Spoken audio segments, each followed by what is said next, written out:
বিয়ের পর আমার স্বামী একটা মেয়েকে কাজে রাখে আর বলে তার কাজের খুব দরকার। সেই মেয়েটা বাড়ির সব কাজ করে দিত আর আমাকে কোনো কাজে হাতই লাগাতে দিত না। সেই মেয়েটার সাথে আমার খুব ভালো বন্ধুত্ব হয়ে যায়। সে কাজ করার পর আমার ঘরে শুয়ে পড়তো আর আমরা গল্প করতে করতে ঘুমিয়ে পড়তাম। আমিও সামনে নিশ্চিন্তে আমার জামা কাপড় বদলাতাম। কিন্তু একদিন আমার গায়ের লোম খাড়া হয়ে গেল যখন আমি ওই মেয়েটাকে কাপড় বদলাতে দেখি। আমি চিৎকার করে উঠি, কারণ সে তো একটা। একদিন আমার স্বামী যখন কাজ থেকে ফিরে তখন একটা মেয়েকে সঙ্গে করে নিয়ে আসে। আমাদের নতুন বিয়ে হয়েছিল, আমাদের বিয়ে তখনও 1 মাস হয়নি। আমার স্বামী বলে, আঁচল, তুমি সারাদিন কাজ করে ক্লান্ত হয়ে যাও, তাই আমি তোমার জন্য একটা কাজের মেয়ে নিয়ে এসেছি। এই মেয়েটা আগে আমার এক বন্ধুর বাড়িতে কাজ করত, কিন্তু আমার বন্ধু ওকে ছাড়িয়ে দিয়েছে। ওর যাবার কোনো জায়গা নেই, তাই আমি ঠিক করেছি ওকে আমাদের বাড়িতেই রাখবো। মেয়েটা খুব অসহায়, ওকে কাজে রাখলে ওর অনেক উপকার হবে। আমি না থাকাকালীনও তোমার খেয়াল রাখবে আর আমার চিন্তাটাও একটু কম হবে। আঁচল, আমি যতক্ষণ কাজে থাকি আর তুমি বাড়িতে একা থাকো ততক্ষণ আমার তোমাকে নিয়ে চিন্তা হয়। আয়ুষের কথা শুনে আমি খুব খুশি হলাম, কারণ আমি বাড়ির কাজকর্ম করতে পারতাম না। আমি আমার বাপের বাড়িতে কোনো কাজে হাত লাগাতাম না। বিয়ের পর যখন আমার শ্বশুর মশাই আমাদেরকে আলাদা করে দিলেন তখন আমি খুব চিন্তায় পড়ে গেছিলাম। বিয়ের পরের দিনই আমার হাত পা ফুলে উঠেছিল। আমি তো 1 কাপ চাও ঠিক করে বানাতে পারতাম না, আর এখন পুরো বাড়ির দায়িত্ব আমার উপর এসে পড়েছে। বাড়ির সব কাজ এখন আমাকেই করতে হতো। আমি ঠিক সামলে উঠতে পারছিলাম না। এই অবস্থায় আমার একটা কাজের মেয়ের খুব দরকার ছিল, কিন্তু আমি জানতাম যে আমার শ্বশুর বাড়িতে কাজের লোক রাখার অনুমতি ছিল না। তাই আমি নিজে থেকে আয়ুষকে এই কথাটা বলতে পারিনি। আর আজ যখন আয়ুষ নিজে থেকে একটা কাজের মেয়ে নিয়ে আসে তখন আমি কোনো আপত্তি না করে তাকে রেখে দিই। আমি মনে মনে খুব খুশি হয়েছিলাম, একটা কাজের মেয়ে থাকলে আমি আরাম করতে পারবো। আয়ুষ মনে হয় বাড়ির অবস্থা দেখে চিন্তায় পড়ে গেছিল, তাই সেই সিদ্ধান্তটা নিয়েছে। আমার আর আয়ুষের অ্যারেঞ্জ ম্যারেজ হয়েছিল। আমাদের বাড়ির নিয়ম ছিল যে আমাদের জাতের ছেলেকেই বিয়ে করতে হবে। আয়ুষ আমাদের একজন দূর সম্পর্কের আত্মীয় ছিল। আয়ুষকে আমি বিয়ের দিনই প্রথমবার দেখেছিলাম, কিন্তু বিয়ের পর থেকে সে আমার খুব খেয়াল রাখে। সে একজন ভালো স্বামী হয়ে ওঠার চেষ্টা করে। বিয়ের পরের দিনই আয়ুষ বুঝতে পেরেছিল যে আমি বাড়ির কাজে খুব একটা দক্ষ নই, তাই সে আমাকে সব কাজে সাহায্য করে। আয়ুষ আমাকে দিয়ে বেশি কাজই করাতো না, ও নিজেই আমার থেকে বেশি কাজ করত। কিন্তু যবে থেকে ও বাইরে কাজে যাওয়া শুরু করে তবে থেকে আমি বুঝতে পারি যে বাড়ির কাজ করা কতটা কঠিন। আমি হাজারটা ভুল করার পরেও আয়ুষ আমাকে কোনো কথা শোনাতো না, বরং ও ভালোভাবে বোঝাতো আমাকে যে এই ভুলগুলো কিভাবে সংশোধন করা যায়। কারণ আয়ুষ আমাদের পরিবারের পরিচিত ছিল, আর সে জানতো যে আমি অনেক ছোটবেলায় আমার মাকে হারিয়েছিলাম। আমার বাবা আমাকে খুব আদর যত্নে বড় করেছে, আর আমার বাড়িতে অনেক কাজের লোক আছে, তাই আমি কোনো কাজ করতে পারি না। আমার শ্বশুর শাশুড়িও বাকিদের থেকে আলাদা ছিল, তারা আমাকে অনেক স্বাধীনতা দিয়েছিল, তাই আমি শ্বশুর বাড়িতে নিজের মতো করে থাকতাম। আমার বিয়ে হবার পর থেকে আজ অব্দি আমার দিনকাল খুব কষ্ট কেটেছে। আমি যাই কাজ করতে যেতাম সেটাই উল্টো হয়ে যেত। আয়ুষকে প্রায়ই বাইরে থেকে খাবার অর্ডার করতে হতো, কারণ আমি রান্না করতে গিয়ে সব খাবার পুড়িয়ে ফেলতাম। তাই বাড়িতে একটা কাজের মেয়ে আসায় আমি নিশ্চিন্ত হই। আমি তার ব্যাপারে বেশি প্রশ্ন না করে তাকে বাড়ির সব কাজকর্ম বুঝিয়ে দিলাম। আমাদের বাড়িটা খুব বড় ছিল। আমি জুহিকে থাকার জন্য একটা ঘর দিলাম। জুহি আমার বয়সী ছিল, তাই ওকে নিয়ে আমার কোনো অসুবিধা হতো না। কিছুদিনের মধ্যে সে আমার ভালো বন্ধু হয়ে ওঠে। তার কাজ আমার খুব ভালো লাগতো। আমার ঘুম থেকে ওঠার আগেই সে বাড়ির অর্ধেক কাজ সেরে ফেলতো। বাড়িটা আবার ঝকমকে হয়ে ওঠে আর সব জিনিসপত্র ঠিকঠাক জায়গায় পাওয়া যায়। জুহি আমাকে কোনো কাজে হাত লাগাতে দিত না, সে নিজেই সব কাজ চটপট সেরে ফেলতো। আয়ুষ একদিন আমাকে বলে আমি যেন জুহির থেকে বাড়ির সব কাজকর্ম শিখে নি, যাতে কখনো দরকার পড়লে আমি নিজেই সব কাজ করতে পারি। জুহি তো আর সারা জীবন আমাদের সাথে থাকবে না। আস্তে আস্তে আমি ওটা বুঝতে পারি যে একটা মেয়ের বাড়ির কাজকর্ম জানা উচিত। তাই আমি জুহির সাথে হাত লাগিয়ে বাড়ির কাজ করতে শুরু করি। আমরা দুজনে মিলে যখন কাজ করতাম, তখন দিনের বেলায় আমাদের সব কাজ শেষ হয়ে যেত। আয়ুষ যখন বাড়ি ফিরতো, তখন আমি আর জুহি ঘরে শুয়ে শুয়ে গল্প করতাম বা সিনেমা দেখতাম। জুহি আমাকে বলতো যে সে একটা গ্রামের মেয়ে। আমি জুহির সাথে সব কথা শেয়ার করতাম। আমরা এত ভালো বন্ধু হয়ে উঠি যে আমার কিছু বলার আগেই ও আমার মনের কথা বুঝে যেত। আয়ুষ এখন আমাকে নিয়ে নিশ্চিন্তে থাকতো। আগেও কাজে গেলে আমাকে সেখান থেকে 10 বার ফোন করত, কিন্তু যবে থেকে জুহি এসেছে তবে থেকে ও অনেক কষ্টে আমাকে অফিস থেকে একবার ফোন করে আর দু একটা কথা বলে ফোন রেখে দেয়। আমি জুহির সাথে বাজারে যেতে শুরু করি। আমরা টুকটাক বাজার করতাম আর ঘুরে বেড়াতাম। জুহির মতন বন্ধু আমি আজ অব্দি কখনো পাইনি। কিছুদিনের মধ্যে সে আমাদের বাড়ির একজন সদস্য হয়ে ওঠে। আয়ুষও জুহির সাথে খুব ভালো ব্যবহার করত, কিন্তু আয়ুষ আমাকে জুহির ব্যাপারে তার বাড়িতে কিছু বলতে বারণ করেছিল, কারণ তার মা বাবা কাজের লোক রাখা পছন্দ করতেন না। আমিও আয়ুষকে কথা দিয়েছিলাম যে আমি তার মা বাবার সামনে জুহির নাম নেব না। যখনই আমি আমার শ্বশুর আর শাশুড়ির সাথে দেখা করতে যেতাম, তখন আমি ভুলেও জুহির নাম মুখে আনতাম না। আর আমি বলতে যাবই বা কেন? আয়ুষকে বিয়ে করে আমি খুব খুশি ছিলাম। সে আমাকে সব রকমের সুখ আর শান্তি দিত। আমার জীবনে কোনো কিছুর অভাব ছিল না। মা মারা যাওয়ার পর আমি খুব একা হয়ে গেছিলাম, কিন্তু আয়ুষকে বিয়ে করার পর আমার সেই একাকিত্ব আস্তে আস্তে দূর হয়ে যায়। জুহি আসার পর আমি একটা বোন পেয়েছিলাম। তখন খুব গরম পড়েছিল। আমি আর জুহি সকাল সকাল সব কাজ সেরে দুপুরের দিকে শুয়ে শুয়ে গল্প করতাম। আমি জুহিকে খুব হাসাতাম। আমরা খুব হাসি ঠাট্টা করতাম। আমি ওর সামনে প্রায় জামা কাপড় পাল্টাতাম। ওর সামনে আমার একদম লজ্জাই লাগতো না। একদিন জুহি একটা খুব মোটা সালোয়ার কামিজ পরেছিল, যেটা পরে ওর খুব গরম করছিল। আমি জুহিকে বলি যে তুমি এই স্যুটটা ছেড়ে আমার একটা হালকা স্যুট পরে নাও। খুব গরম পড়েছিল, একেবারে সহ্যের বাইরে চলে গেছিল। জুহি বলে যে ঠিক আছে, তুমি আমাকে একটা হালকা জামা দাও, আমি সেটা পরে নিচ্ছি। আমি ওকে আমার একটা হালকা স্যুট বার করে দিলাম। ও ঘরের একটা কোনায় গিয়ে জামা পাল্টাতে লাগে। ও যখন জামা পাল্টায়, তখন আমার নজর ও শরীরের দিকে পড়ে, আর তখনই আমার গায়ের লোম খাড়া হয়ে যায়। আমি অনেকক্ষণ জুহির দিকে তাকিয়ে রইলাম। ও জামাটা বদলে আমার কাছে এসে দাঁড়ায়। তখন আমার পক্ষে নিঃশ্বাস নেওয়া কঠিন হয়ে পড়ছিল।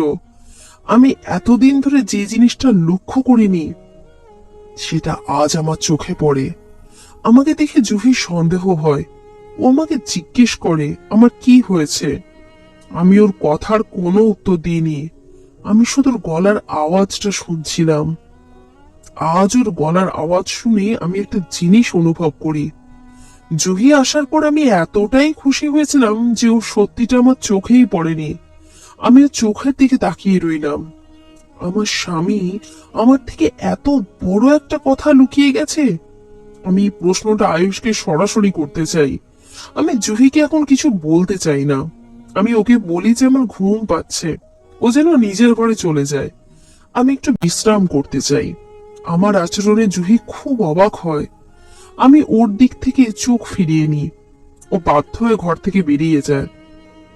আমি ভাবতেও পারিনি যে আয়ুষ আমাকে এত বড় ধোঁকা দিতে পারে। আমি তো ওকে কখনো মিথ্যে বলিনি, তাহলেও আমার সাথে এটা কেন করলো? আমার চোখে জল চলে আসে। আমি চাইলেই জুহিকে এই প্রশ্নটা করতে পারতাম, কিন্তু আমি আয়ুষের চোখে চোখ রেখে এই প্রশ্নটা করতে চাই যে সে আমাকে কেন মিথ্যে বলেছে। বিকেলে আয়ুষ যখন বাড়ি ফেরে, তখন আমি বিছানায় শুয়েছিলাম। আয়ুষের মনে হয় যে গরমের জন্য হয়তো আমার শরীরটা খারাপ। সে আমার পাশে এসে বসে আর জিজ্ঞেস করে, আঁচল, তোমার কি হয়েছে? আমি সঙ্গে সঙ্গে উঠে বসি। আমার চোখ দুটো দেখে আয়ুষের ঝটকা লাগে। সে আমার পিঠে হাত দিয়ে আমাকে সান্ত্বনা দেওয়ার চেষ্টা করে, কিন্তু আমি এক ঝটকায় ওর হাতটা সরিয়ে দিই। জুহি, কে আয়ুষ? তুমি আমার থেকে এতদিন কি লুকিয়ে রেখেছিলে? এতদিন ধরে তুমি আমাকে অনেক বোকা বানিয়েছো, কিন্তু এখন আমি তোমার আর জুহির সত্যিটা জেনে গেছি। তাই এখন এটাই ভালো হবে, তুমি আমাকে সব কথাটা খুলে বলো। আমার কথা শুনে আয়ুষ কিছুক্ষণ চুপ করে থাকে। আমি তাকে জিজ্ঞেস করি, তুমি কি আমার চরিত্র যাচাই করার জন্য এসব পড়েছো? আয়ুষ বলে, আঁচল, তুমি ভুল ভাবছো, এরকম কিছুই নয়। আমি বলি, আমি আর জুহিকে জামা পাল্টাতে দেখেছি। আমি বুঝতে পেরেছি যে ওর তোমার পরিবারের সাথে কোনো সম্পর্ক আছে। জুহির কোমরে ঠিক একই রকমের লাল রঙের একটা দাগ আছে, যেমনটা তোমার কোমরে আছে। তুমি আমাকে বলেছিলে যে ওই দাগটা তোমার জন্মগত, ওটা তুমি তোমার মায়ের থেকে পেয়েছো। তার মানে এটাই দাঁড়ায় যে জুহি তোমার নিজের বোন, কিন্তু তুমি ওকে কাজের মেয়ে বানিয়ে এই বাড়িতে রেখে দিয়েছো। তুমি কোনোদিন আমাকে বলনি যে জুহি তোমার নিজের বোন। তুমি তোমার মা বাবাকেও জুহির কথা বলতে বারণ করেছিলে। তুমি কি জুহিকে আমার উপর নজর রাখার জন্য এই বাড়িতে নিয়ে এসেছো? আমি আর সারাদিন ধরে এসব কথাই ভাবছিলাম। এখন আমি আয়ুষের সামনে দাঁড়িয়ে কাঁদতে শুরু করি। আয়ুষ আমাকে বলে, তুমি কেঁদো না, আমার কথাটা তো শোনো। তুমি আমাকে সবকিছু বোঝানোর একটা সুযোগ তো দাও। হ্যাঁ, এটা সত্যি যে জুই আর আমি ভাই বোন, কিন্তু আমার উদ্দেশ্য কখনোই তোমাকে কষ্ট দেওয়া ছিল না। আমার তোমার চরিত্রের ওপরেও কোনো সন্দেহ নেই, বরং আমি বাধ্য হয়েছি জুহিকে এই বাড়িতে লুকিয়ে রাখতে। তুমি তো জানো, আমাদের পরিবারে আমাদের জাতের বাইরে বিয়ে করার নিয়ম নেই। যেই আমাদের জাতের বাইরে বিয়ে করত তাকে বাড়ি থেকে বের করে দেওয়া হতো। আমার বোন জুহি একটা ছেলে মানুষই করে বসেছিল। সে একটা ছেলেকে ভালোবেসে ফেলেছিল। যখন আমার মা বাবা এই কথাটা জানতে পারে, তখন তারা জুহিকে খুব বকাবকি করে, কারণ আমার মা বাবা কোনো মতেই আমাদের বংশের নিয়মের বিরুদ্ধে যেতে পারবে না। তুমি তো জানো, জুহি ছাড়াও আমার আরো দুটো বোন আছে। তাদের আমাদের জাতের মধ্যেই বিয়ে হয়েছিল। আমার মা বাবা যদি জুহির এই বিয়েটা মেনে নিত, তাহলে আমার আর দুই বোনের ঘর ভেঙে যেত। তাদের শ্বশুর বাড়ির লোকেরা তাদেরকে আর বাড়িতে রাখতো না। তাছাড়া আমাদের জাতের লোকেরা আমাদেরকে বয়কট করত। তাই আমার মা বাবা জুহিকে অনেক বোঝায় যে সে আমাদের জাতের বাইরের ছেলেকে বিয়ে করতে পারবে না। কিন্তু তখন জুহির মাথায় ভালোবাসার ভূত চেপেছিল। সে জেদ ধরেছিল যে সে ওই ছেলেটাকেই বিয়ে করবে। তাই একদিন সে সুযোগ বুঝে বাড়ি থেকে পালিয়ে যায়। পালিয়ে গিয়ে সে ছেলেটাকে বিয়ে করে যাকে সে ভালোবাসতো। মা বাবা অনেক চেষ্টা করে এই ব্যাপারটা আমাদের জাতের লোকেদের থেকে লুকিয়ে রাখে, কিন্তু ব্যাপারটা বেশি দিন গোপন থাকে না। আমাদের জাতের মধ্যে এটা জানাজানি হয়ে যায়। আমাদের জাতের লোকেরা স্পষ্ট জানিয়ে দেয় যে এর পর থেকে আমরা জুহির সাথে কোনো সম্পর্ক রাখতে পারবো না। যদি রাখি, তাহলে আমাদের আর দুই বোনকে তাদের শ্বশুর বাড়ি থেকে বের করে দেওয়া হবে। তুমিও তো আমাদের জাতেরই মেয়ে, তুমি নিশ্চয়ই জানো যে আমাদের জাতের নিয়ম কানুন কতটা কঠিন। জুহি যে ছেলেটাকে পছন্দ করেছিল সে ওর যোগ্য ছিল। আমাদের জাতের কোনো ছেলেই ওর যোগ্য ছিল না। তাই আমার জুহির বিয়েতে কোনো আপত্তি ছিল না, কিন্তু আমার ইচ্ছা থাকা সত্ত্বেও আমার সবার বিরুদ্ধে যাওয়ারও সাহস ছিল না। আমি লুকিয়ে লুকিয়ে আমার বোনের সাথে দেখা করতাম। আমি এটা দেখে খুব শান্তি পেয়েছিলাম যে আমার বোন বিয়ে করে সুখে আছে। আমাদের বিয়ের কিছুদিন পর আমি খবর পাই যে জুহির স্বামী অস্ট্রেলিয়ায় একটা চাকরি পেয়েছে। তাই তাকে কিছু মাস সেখানে গিয়ে একা থাকতে হবে। কিছু মাস পর সে জুহিকেও ওখানে নিয়ে যাবে। এই কয়েক মাস জুহিকে একা থাকতে হবে। আর আমি চাইনি যে জুহি তার ফ্ল্যাটে একা থাকুক। তাই আমি জুহিকে বলি যে সে যেন আমাদের বাড়িতে এসে থাকে। কিন্তু সে ভয় পাচ্ছিল যে তুমি যদি সবাইকে এই কথাটা বলে দাও, তাহলে আমার বিপদ হবে। কারণ তুমিও আমাদের জাতের মেয়ে, আর তুমি তার বিয়েটা মেনে নাও নিতে পারো। আমরা জুহির সাথে সম্পর্ক রেখেছি এটা জানাজানি হলে মা বাবার সমস্যা হতে পারে। তাই আমি সিদ্ধান্ত নিই যে জুহিকে এই বাড়িতে কাজের মেয়ে হিসাবে রাখা হবে। আমি জানতাম যে তোমার একটা কাজের মেয়ের দরকার ছিল, তাই তুমি জুহিকে এক কথায় রেখে দেবে, আর ওর ব্যাপারে কাউকে কিচ্ছু বলবে না। জুহি শুধু 2 মাসের জন্য আমাদের বাড়িতে থাকবে, তারপর ওর ভিসা এসে যাবে, আর ও চিরকালের জন্য ওর স্বামীর কাছে চলে যাবে। আমার কাছে আমাদের জাতের নিয়মের থেকে আমার বোন বেশি প্রিয়, তাই আমি বাধ্য হয়েছি তোমার থেকে সবটা লুকিয়ে রাখতে। তোমার আর জুহির বন্ধুত্ব দেখে আমার ভালো লাগে। আমি অনেকবার ভেবেছিলাম যে তোমাকে সব সত্যিটা বলে দেবো, কিন্তু আমার ভয় ছিল যে তুমি যদি ভুল করে তোমার পরিবারের কাউকে এই কথাটা বলে ফেলো, তাহলে আমরা সবাই বিপদে পড়ে যাব। আমি জানি আমি তোমাকে মিথ্যে বলে ভুল করেছি, কিন্তু একজন ভাই তার বোনের জন্য সবকিছু করতে পারে। আমি সেটাই করেছি, যেটা আমার ঠিক মনে হয়েছে। আমি সমাজের জন্য আমার বোনকে বিপদে পড়তে দিতে পারি না। আমি আয়ুষের দিকে তাকিয়ে রইলাম। আমি ওর ব্যাপারে কত কি না ভেবে বসেছিলাম। ও তো কোনো অন্যায় করেনি, ও তার বোনের সুখের জন্য এসব করেছে। কে জানে কখন জুহি আমাদের পেছনে এসে দাঁড়িয়ে পড়েছিল।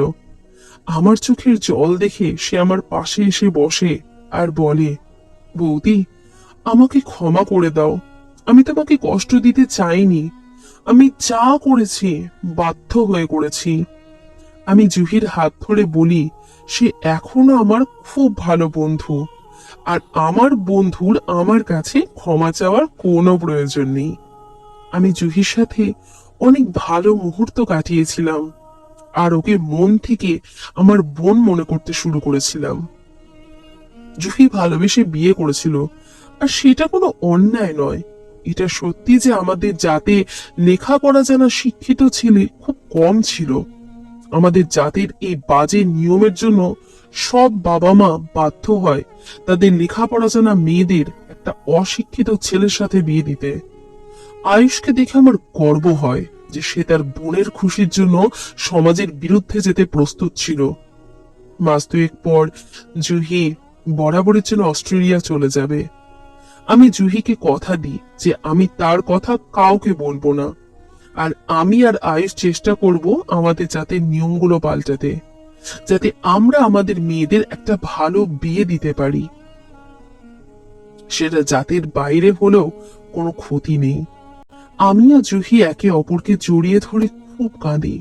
আগামী 2 মাস জুহি আমাকে বাড়ির সব কাজ শিখিয়ে দেয়। সে শুধু আমার ননদ ছিল না, আমার খুব ভালো বন্ধু ছিল। সে আমার বোনের মতন ছিল। জুহি চলে যাবার আগে আয়ুষ লুকিয়ে তার মা বাবার সাথে জুহির দেখা করায়। আমার শ্বশুর মশাই শাশুড়ি মা দেখে খুশি হয় যে তাদের মেয়ে সুখে আছে। সব মা বাবাই তো এইটাই চায় যে তাদের মেয়ে সুখী হোক। জুহি চলে গেল, কিন্তু আয়ুষ এখন থেকে তার জাতের বিরুদ্ধে আওয়াজ তুলতে শুরু করে, যাতে ভবিষ্যতে কোনো বোনকে তার ভাইয়ের বাড়িতে কাজের মেয়ে হিসাবে থাকতে না হয়। আপনিও কি এমন কোন জাতির অংশ যেখানে জাতের বাইরে বিয়ে করাটা একটা অপরাধ মনে করা হয়? আপনাদেরও কি সমাজের নিয়মের জন্য নিজেদের ভালোবাসাকে ত্যাগ করতে হয়? নিজের পছন্দের ছেলেকে ছেড়ে এমন একজনকে বিয়ে করতে হয় যাকে আপনাদের পছন্দই নয়? কমেন্ট করে অবশ্যই জানাবেন যে আপনারাও কি এমন কোন জাতকে দেখেছেন যেখানে মেয়েদেরকে তাদের ইচ্ছের বিরুদ্ধে বিয়ে দেওয়া হয় শুধুমাত্র নিয়ম রক্ষার জন্য। ধন্যবাদ বন্ধুরা।